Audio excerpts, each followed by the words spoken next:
Muling pumasok sa Philippine Area of Responsibility ang bagyong Julian na may international name na Krathon. Pero hindi na inaasahan ng pag-asa na magkakaroon ito ng direktang epekto sa bansa. Sa Taiwan naman, 2 ang nasawi sa pag-landfall ng bagyo. Sa lakas ng hangin, nilipad ang malaking tabla at kahit humina na ang bagyo, nagdulot yan ng matinding pagbaha at pagkawala ng kuryente sa mahigit 100,000 bahay. Nasuspindi rin ang flights. Sa Batanes, halos 200 turista at residente ang mahigit 1 linggong stranded dahil walang commercial flight. 70 sa kanilang inihatid ng C-130 cargo plane ng gobyerno sa Lawag, Ilocos Norte.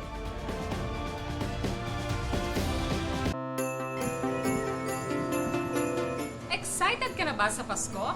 Wait no more dahil dito sa Casa Santa Museum, damang-dama na ang Christmas vibes. Oktubre pa lang pero animoy Disyembre na sa dami ng Christmas decor sa loob ng museum. May Santa miniature na mas maliit pa sa piso. May miniature Christmas room at toy store din.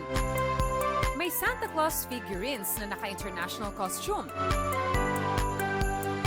At may mga hawak pang musical instruments. May sarili ring bedroom si Santa na puno ng stuffed toys at iba pang laruan. At dito may playroom din ang mga bisitang chikiting. Pati na ang fictional character na si Grinch. It is open naman po for everyone, lalo na po sa mga mahilig po sa Santa since we have over 4,000 plus and counting collections po ng Santa Claus po. Nagsimula raw ang pangongolekta ng owner nang regaluhan siya ng Christmas tree ng kaibigan. Originally po ay rest house po ng family ng owner. Then, dahil nga po dumami na po yung collection niya, dito na rin po nilagay po yung mga Santa Claus collection. Bukas ang Casa Santa Museum sa Antipolo mula 10 a.m. hanggang 4 p.m. Hindi kalayuan ang Rizal Provincial Capitol kung saan dama na rin ang Kapaskuhan. Nakatayo sa Capitol Grounds ang giant Christmas tree na gawa sa mga recycled materials. Von Aquino nagbabalita para sa GMA Integrated News. Huwag magpahuli sa mga balitang dapat ninyong malaman. Mag-subscribe sa GMA Integrated News sa YouTube.